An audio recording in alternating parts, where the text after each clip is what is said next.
Hey everybody, welcome again to another episode of The Nerdy Old Men. I am Chad, and in fact, I am so hairy that my wife, in fact, thinks I am the Wolfman. And we're here as usual with Redneck Wes. Hey guys, I am not the creature from the Black Lagoon. I am your lovable redneck co-host, and Chad and I are on We're on location today. Yeah, so we've took a trip out to Nirvana Comics in Knoxville. You can find them at 6709 B Kingston Pike here in Knoxville, and they're on the back side of the center. So if you see a nice art place, not the right art, you need to come around to the back side of the building. Because the real art is back here. Yes, We're right next door to Sucker Taco, right? So you can be able to see that. And this is, in fact, one of the coolest comic book stores I've ever been in. Yeah. And there's wall-to-wall books and everything you could possibly think of that would be the kind of stuff that our listeners and us nerdy old men would absolutely love. If you want it, my friend Rich Davis here is probably got it, and he's with us today. So thanks for being on the show, buddy. Thank you so much for having me. And yeah, that's our focus at Nirvana is entirely on comic books. There's been a trend in the last 10, 15 years or so where comic book stores have become more gaming stores with a couple of rows of comics or maybe a couple of racks of comics because gaming's more profitable. It's just a simple fact. But we decided a long time ago that rather than trying to be okay at a bunch of different things, we were going to be the best that we possibly could at comic books. So we put our entire focus into creating a comic book store. So 95% of what we have here is comic book or graphic novel inventory. Around Christmas time, we usually will bring in some action figures and some statues and things like that just for the holidays, maybe around Father's Day as well. But for the most part, we're strictly a comic book store, and we try to have, something for everyone. We've got the investment level, Avengers #4, Hulk 181, Amazing Spider-Man 129. We carry those books. We also have a lot of new comics. We spread out from, we don't just carry capes and tights here. We really focus heavily on genre stuff. So if you're looking for an indie book, if you're looking for something that you can't find everywhere else, or if you're just tired of superheroes and you want to try something horror or sci-fi, we've got literally every week we get hundreds of new books. So I think we probably carry the widest inventory of comic books in Knoxville, that being the widest selection of a variety of books, I guess you'd say, because we've got a little bit of everything from publishers you've probably never heard of. Right. And we're going to get into the horror stuff here in a little bit because I know that's kind of a big thing for you too. But we walked in the store over there and we're going to shoot some video and put that on our YouTube page as well. So it's kind of going to be like a video tour of it. Our video and audio wall-to-wall comics. That's right. And our video audio engineer at OGG Cat over here. Come on, Dad. I know. In fact, my son is going to shoot the video for us. We're going to put it on there, and I think that's going to be wicked awesome. So you guys take a look at that, and then come down and see it in person and buy the store out because it's wicked awesome. I don't know if you can buy the store out. There's a lot of books. There's somebody out there that can. I'm sure Rich would like for you to try. We're going to find that. He'll be glad Everything's for sale, man. Everything in there's for sale. How long have you guys been in business here? We've been in Knoxville now for almost 5 years. We were in Wilmington, North Carolina before that, and we operated a store there. I also owned a bar and theater while we were in Wilmington, and it was the bar was nerdy themed. It's called the Brown Coat Pub and Theater. So named that's after a good Firefly. name right there. Yeah. Oh, you just excited, Wes. Oh, I've got a daughter named Kaylee. And it's just for that reason. Yeah. We had twins, and my wife got to name one. I got to name one. We did an episode on sci-fi shows, and that's all we wanted to talk about. Just Firefly. I don't blame you. It's the only sci-fi show. I don't know if there are any others, but I mean Fox just Battlestar Galactica. I do love BSG. Yes. Fun fact: Jewel has visited the Brown Coat. Every cast member of the main crew has visited the Brown Coat, except for Nathan. I've met Nathan at Dragon Con, but the others have been in Wilmington, where we're from, is a big film town. Have Screen Gem Studios there, so did a lot of film projects. So it was not uncommon for just on a Tuesday night, you could walk into the Brown Coat and you'd find Michael Rooker sitting at the bar drinking, or Jewel State came by to visit. Emma Roberts came by. Her and Evan Peters sang karaoke. So we would get the film people, because we were also at a theater, and so a lot of film crew would come and drink with us, and we did karaoke every night. So it was a really good fun thing to do after they wrapped 14, 15 hours of filming. They would come blow off a little steam, sing some karaoke, and so it was great. The number of television and film stars we had visit us at the Brown Coat. It was an awesome experience, but I'm very happy to be out of the bar business. I would imagine so, and with this type of store, I bet you get to meet all kinds of people. Oh yeah, man! Our customers we really do. We call them our friends and our community, because what we strive for here at Nirvana is to have a kind of a cheers atmosphere. Yeah. When you come in, we quickly get to know your name. If you come and hang out with us long enough, we're going to get to know what kind of comics you like, and we actually want to talk to you. We actually want to have a conversation about comics. We want to know what you love. We want to know what you hate. We want to know what you think's kind of mediocre.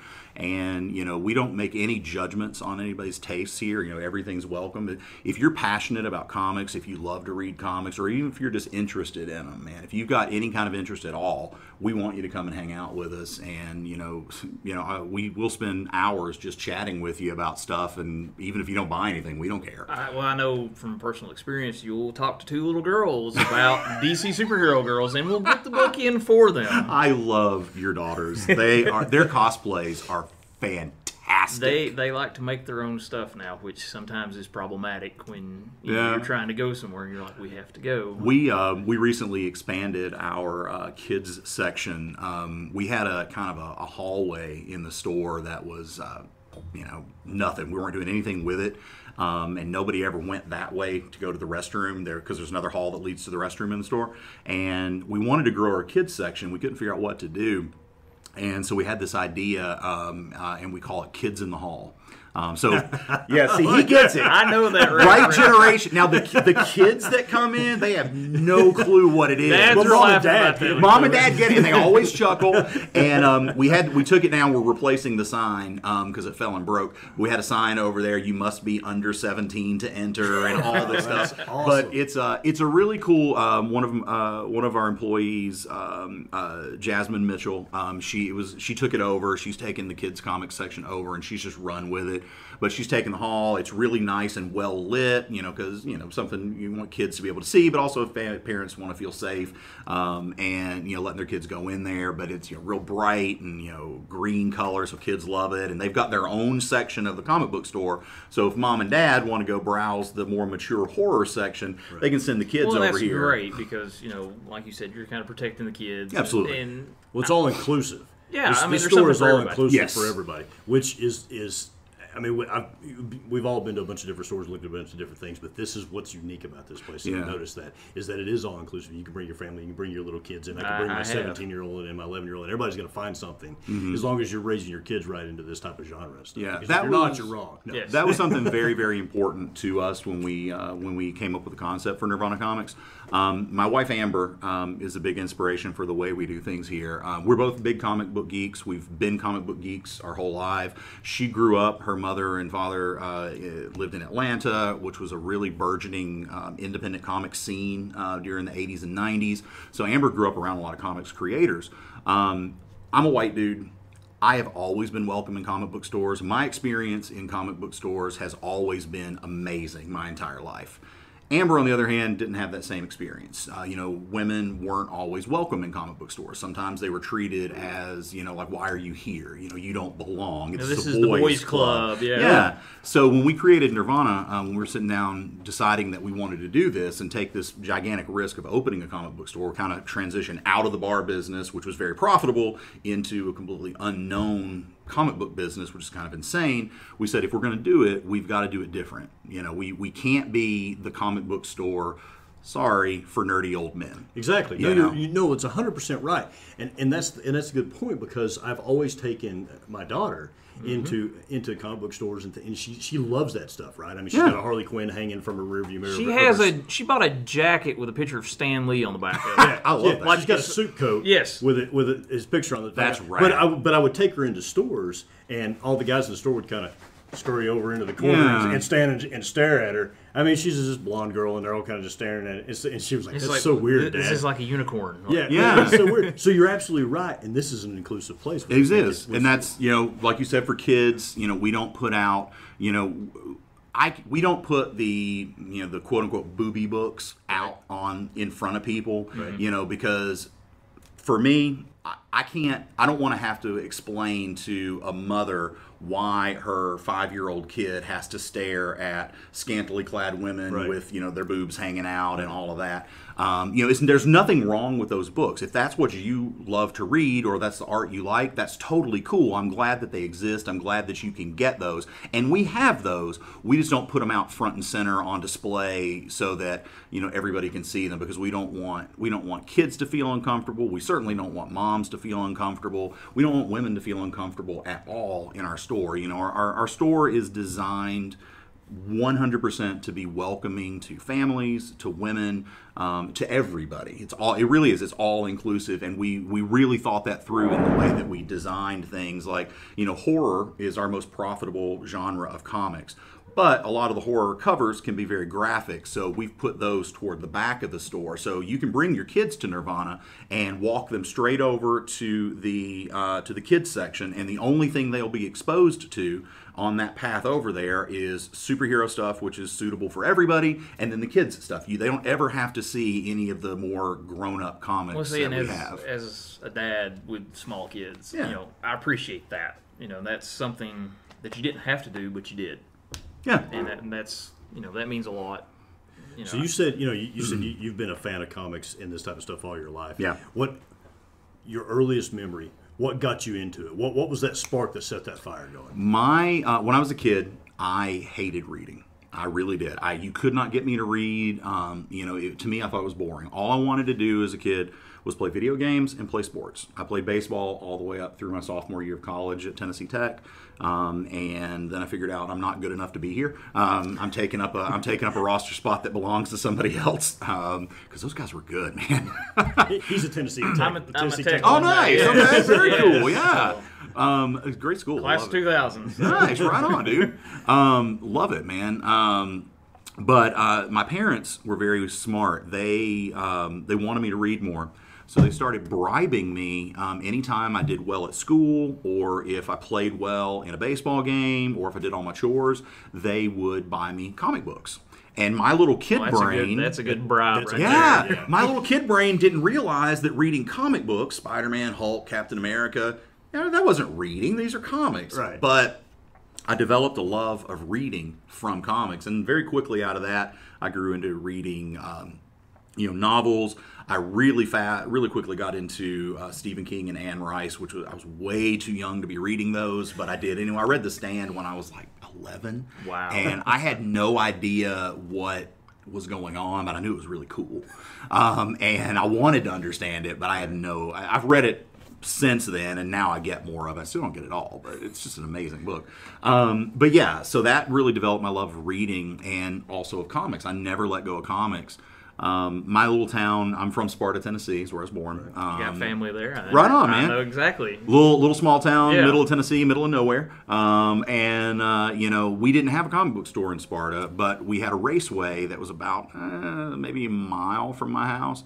So Mom and Dad would let me ride my bike down to the raceway, and they had a little spinner rack of comics. Yes, sir. The spinner rack. Yeah. That's it was just a gas station with comics. I loved it. I would ride down there, and they'd let me pick out, tell you, give me, like, I don't know, probably maybe $10, and so I could pick, 4 or 5 comics. All the money in the world. Yes. Oh my God, yes. It's like I can get so many. It felt like I could. And then, like, once a month, we would, if I was really good, they would take me over to Cookeville, which was the next town where Tennessee Tech is. Bob's big Collectors. city. Yeah, the big city. Bob's Collectors Den was right there on the corner of Tech's campus, Mom and Dad would take me there. And Bob was such an amazing guy. guy. You know, even my little kid self, he always welcomed me, always called me by name, and you know, he knew me. And Mom would drop me off there for like 30 minutes, 45 minutes, whatever, and I would just shop, and Bob would, you know, let me. And so that was a big treat once a month. And from there, you know, I've just always loved comics, man. So that experience with Bob at that store, they kind of give you some inspiration on how you want to run the place? Absolutely. I wanted, you know, Amber wanted a place where women could feel included at Nirvana. And I wanted a place where every kid could have that same experience that I had as a kid at Bob's Collector's Den. I wanted them to feel welcome. I want them to feel like we want you here. This is a place for you, because you've got to grow. If you don't grow customers, or you don't grow that love of comics as kids, they don't become adult customers. You know, we're all here, let's face it, because we probably had a really cool experience with comic books as a kid. Yep. And a lot of stores forget that. You know, they drink at the store. They, you know, they're not welcoming to kids. Right. You know, and that's just not cool, man. Because, you know, I wouldn't bring my kids to a place where they weren't welcome or they weren't treated right. Absolutely. And you know, we're losing a generation of comic book readers because we're not talking to them as children. And so it was very important for Amber and myself to create that environment here at Nirvana. And again, I want every kid to have that same awesome experience that I had at Bob's Collector's Den. I want them to have it here at Nirvana Comics. That's great, you know, carrying that legacy on. And we know he's got a great store. But another thing we want to talk about today is this wicked awesome book that we got right here beside Something us. that's not for kids. Yes, sir. Absolutely. And I'm excited about it. Cult of Dracula. And the cover of this is ridiculous. I love this right here. This is right. So, not only is this an awesome book, but this is your book. It is. Yeah, I wrote it. It's called Cult of Dracula. It is a reimagining of Bram Stoker's original novel set inside of a Charles Manson, Jim Jones inspired cult. Awesome. Putting a lot of stuff in this one. Oh yeah, it's a really cool book. You know, the cover art there is by Georges Genty. Of course, Georges is well known for Firefly comics, Buffy the Vampire Slayer. He's currently working on U.S. Agent for Marvel. He's also done Batman. He's done Green Lantern. He's done X-Men. You know, Georges is a well-known comic book artist. My interior artist is Henry Martinez. He's best known for his work on Ghost Rider, Spirits of Vengeance, Blaze, Morbius. Did a lot of that stuff, that dark horror stuff for Marvel. So this was a perfect fit for him. Absolutely, he loves it. And you know, his art is very. The book is inspired a lot by the Hammer films of the 60s and 70s, so his art has kind of that feel to it. It's got a really cool vintage golden age of horror, golden age of film horror feel to it. So you know, his art was absolutely perfect for this. Trevor Richardson from Fangoria magazine did our colors. He did some things with color palettes in our book that are just unreal. It pops the book. It sets the tone. Really does. And then our letterer is Ed Dukeshire. Letterers don't get a lot. They don't get famous. You know, they're not Todd McFarlane. They're not Jai Lee or Jim Lee or anybody like that. But they do the yeoman's work of making a comic, and Ed is one of the best in the business, so we were very happy to have his contributions to the letters of the book. And then, of course, my publisher is Second Sight Publishing. They're a brand new company founded by Bradley Golden and Marcus Roberts. Those guys are known for, they're the creators of Mississippi Zombie and Sunny and Leave on the Light, and a lot of other horror books that have come out from other publishers over the years, and now they've started their own company called Second Sight Publishing, and Cult of Dracula was their first book, and but you got some really heavy hitters. Oh yeah, for your first project. Right out of the gate, steps up to the plate right away and knocks it out. Yeah, that's like, I'm not playing, man. Let's just do this. He's one of those guys. You're gonna do it right, man. I have batted above my league my whole life. My wife is a stunningly gorgeous redhead who I do not deserve. My creative team. At least you know that, right? Yes. Because my wife always reminds me of that. She's like, you outkicked your coverage. Yeah, my creative team for Cult of Dracula, there is no reason in the world any of these guys should even talk to me, let alone work on your with first me. project. Right. But I think that speaks to the quality of the product, because when I made the pitch to them, they responded well because it was a quality project that they believed in. It didn't help that I had Tony Todd as a supporter of the comic as well. You guys might recognize him. He's the Candyman. When this Cult of Dracula was originally conceived as a stage play that we put on at my theater, and Tony was fortunate enough to be one of the audience members that saw it and loved it, and he was very encouraging of me to continue developing it. And so when you drop his name, in a pitch, people kind of perk up and like, oh wait, if he's behind this and he's supporting it, then okay, let me take a look at it. And so and then from there, we were able to grow. We've gotten cover art for there are some variant covers and things like that. And Alan Qua, who does Nightwing, did a cover. Tiffany Groves, best known for her Star Wars art, she did a cover. Sanford Green, one of the creators of Bitterroot, did a cover. Gyula Nemeth, who is a Hungarian artist who's best known for Criminal Macabre, but he's done a lot of other artwork as well. He did a cover.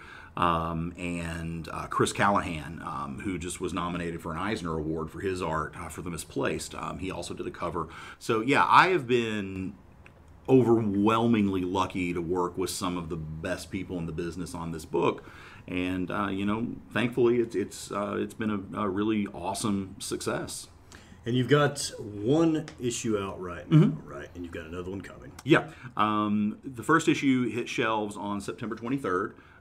It actually, the first printings sold out nationwide. Congratulations thank on you, that. Thank you very much. Cult of Dracula sold over 10,000 units, which is insane for an indie comic. I mean, there are Marvel and DC books that don't sell 10,000 units, let alone an indie small press publisher. I mean, I think according to Comicron, the last date they reported sales numbers was in March. So if Cult of Dracula would have come out in March, we would have been the 123rd best-selling comic on the market. Now, that doesn't sound like much. But that's cool. No, yeah, that's big. When you consider that there's close to, probably anywhere from maybe near 1,000 new comics that come out each month, we're in the top 10%. So that's pretty freaking awesome. So you found something that works that people like. Yeah, I hope so. That's exciting because, being quote-unquote a local guy, having access to the people to help create your story and present it to everyone, and people are like, I'm digging this book, when's the next one coming out, which I believe is November 18th. November 18th, issue 2 hits shelves. But yeah, man, I'm just a small town kid from Middle Tennessee. I mean, I'm nobody, and the success, and it's a lot of luck. It's a hell of a lot of hard work, and this hasn't been easy to do, but I've gotten lucky in a lot of ways. But there's nothing special about me at all. I had a cool idea for a story. I worked really, really hard, and I got the right people to help me make it real. And now we're starting to see, success. We're getting excellent reviews, a lot of press coverage. Key Collector, which this was huge for the book. Key Collector caught wind of it and identified it as a future key. So all of you guys who speculate or invest in comics out there, you guys know what Key Collector is. Hint. Right. Get on now. Yeah. You heard it here first, Nerdy Old Men Podcast. There's a lot of there's a lot of good going for the book. Critics are loving it. Audiences are loving it. We're getting reports from retailers that they're selling out, which is the best thing because the way comics work, the publishers sell it to the retailers sell it to their customers. So we were lucky. Cult of Dracula first print was in 93 stores nationwide and 2 in Canada, 1 in the UK. So total of that's 96 stores, I think. Yeah, so 96 stores total. We sold over 10,000 units, and those stores are selling out themselves, so that's happy. That's a happy thing there. And we've got a second print of number 1 on the way, and issue 2 hits shelves November 18th. So give us a little non-spoiler kind of. What's the book about? Yeah. Okay. All right. So the Cult of Dracula when you open issue 1, you follow an FBI agent named Special Agent Malcolm Brom.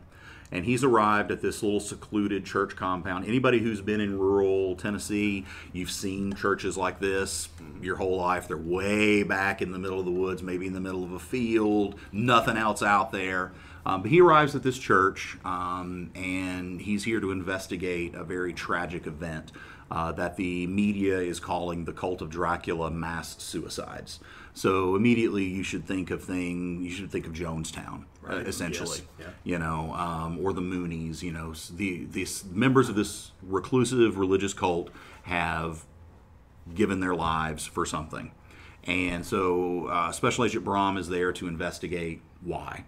So then we flash back 3 days earlier, and we follow a documentary film crew from the University of Tennessee, led by Professor Abraham Van Helsing, with Mina Murray as the on-air talent and Jonathan Harker as the cameraman. They arrive at the compound, and they're here to interview the cult's leader, Robert Renfield. And so think of, if you guys remember the Waco tragedy, think of David Koresh and Charles Manson smushed into one person. Wow. And so the media has started to catch wind about what's going on with this cult. There's rumors of dark things going on, and so the students from UT, they're going down there to interview him, and they're for like a film project, something like that. And so once they get there, what we start finding out is everybody in the book is lying. Everybody's telling the truth. Everybody's got an agenda. Everybody's got a secret. And as we go through the book, we start unfolding and unfolding and unfolding, and we delve deeper and deeper and deeper into this cult, and we'll soon find out they are the regular cult members don't even know really what's going on. So it's kind of like Scientology. Whatever level you're on, the deeper you go, the more you know. But where the book really gets interesting, and we'll start to learn in issues 2, 3, and 4, the cult is actually dedicated to an ancient blood goddess. So in our book, Dracula is a woman. Not only is she a woman, she's many women. She's dark women, outcast women, cursed women. She's a woman who has existed in every culture, in every place, and every time in human history. We all have these myths. So there's a lot going on in this story. There is. Straight up got chills when he said that. That's awesome. But that's what you want as a storyteller is to get those emotions going and to hook people and grab them and bring them into your story. Exactly. And as you read the book, as you go deeper in, like it starts out, issue 1 is kind of normal. It's a little creepy. You're introduced to the supernatural. Something else is going on. Kind of like an X-Files feel to it. Yeah. Actually, X-Files is a great comparison right there. So it's kind of, you feel like, but then when you get into issue 2, things are starting to spiral out of control. Is that when it becomes a little more supernatural? Yeah. Than Issue 3, the world's flipped upside down. I've not even read the first book, and I'm already ready for issue 3. And by issue 4, and it's spinning so fast and there's so many things going on, you're overwhelmed. And then by 5 and 6, when we start to wrap things up, everything you think completely 180s, and you're just like, holy crap, why didn't I see this coming before? Okay, so is this going to be like a 6-issue limited series, 8, or are you kind of like, we could go another, I got a few more things I want to throw in? The book is outlined to be told in a total of 18 issues. And the way we're doing it, inspired by the old Hammer films, which I watched those when I was way too young to be watching horror movies. I think we all did. Yeah. Brides of Dracula. So it'll, inspired by that, it'll be broken into 3 6-issue volumes. So the first volume is called Cult of Dracula. The second volume is called Rise of Dracula. The third volume, I think tentatively we're calling it Reign of Dracula. That's cool. Yeah. Although I had put in Rule of Dracula. Right. We still haven't decided. issue 3 or volume 3. We've not decided what we're going to call it yet, but we're actually doing a contest on our Facebook page. If you suggest the best title, you're going to win a free signed copy because we don't know what to call volume 3 yet. I put in several nominations there. So far, did you put in the Nerdy Old Men podcast of Dracula? Did you? I should have. So that's a brilliant. that one's He's out there blowing still. smoke right now. That's what he's doing. See, he's a salesman too. This is awesome. Could be a Well, you politician. know, he's got to sell some books. Got to sell Right? some books. Man, no, that is absolutely awesome.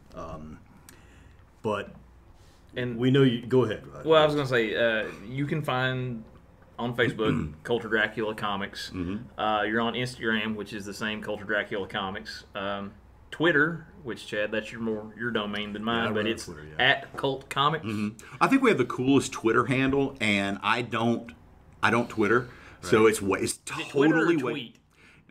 I don't do it. I'm not a Twitter guy. I've just never gotten the chaos of Twitter. You know, it's just like when I log on to Twitter, it's just like such an assault of just like quick hit. You just turn it off and like, And I'm like, nope, I can't do it. I can't do it. Facebook, I get. Instagram, I get. Twitter, I get it, but I don't want it. Right, and we'll make sure that we put this stuff on. All We of will our have posting it on information. all of our- What about the store itself too? Oh yeah, we have a store too. All right. Yeah. But you got Facebook and yes, he's got the Facebook, which is going to be Nirvana Comics. Nirvana. I do that every I know. time. Well, our original name was Nirvana Comics, and when we moved here and registered that with the Secretary of State, it was available. But then we got contacted by this guy from Memphis, and apparently he had been operating a store. And it wasn't even a comic book store, but even operating a store in Memphis called Nirvana for like 10 years. Oh, wow. But he never bothered to register the name with the state. And so he called us up and he was like, "Look, I think this might cause some confusion with my business." And he was real nice about it. So we just said, you know what? We're just moving here. You've been here for 10 years. We can change a syllable on our name. So we switched from Nerdvana Comics to Nirvana Comics. I knew when we did the grand opening, I thought that I was right the first time. Yeah, this is not a Mandela effect thing. It actually was Nerdvana, which is a great name. We love Nerdvana, but this dude, he was a really nice guy from Memphis, and he'd been in business for a long time. So we were like, you know what? Well, that's cool. It's of you yours. guys to do that. I mean, we're all about community here. We want to get along. We want to be good neighbors in Knoxville. We're always willing to pitch in and support a charity. We just did a really cool thing with the United Way. We found out that they're doing COVID testing, and people were having to wait in line outside, and it was hot, and they had a shortage of waters. So we found that out from a Facebook post from our friends at the United Way, and so we just immediately that day decided we're going to do a water drive. And we said, if you bring in a case of water, we'll give you a free comic. And I think we ended up donating close to 100 cases of water to the United Way to give out to people. In the last, this kind of got shelved because of COVID, but we're going to start it back up in 2021. But in 2019, we donated a dozen graphic novel libraries to public schools here in Knoxville.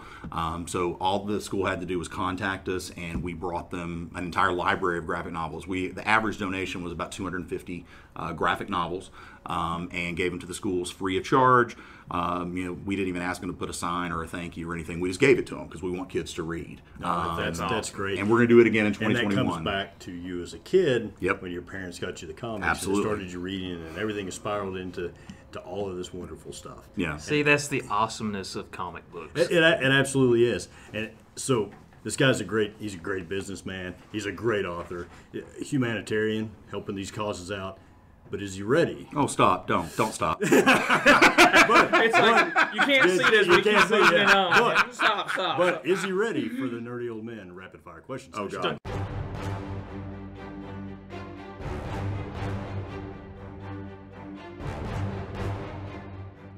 I've heard about this, so I don't think I am ready, actually. I'm kind of scared. We'll go easy on you. No, I lied. Okay.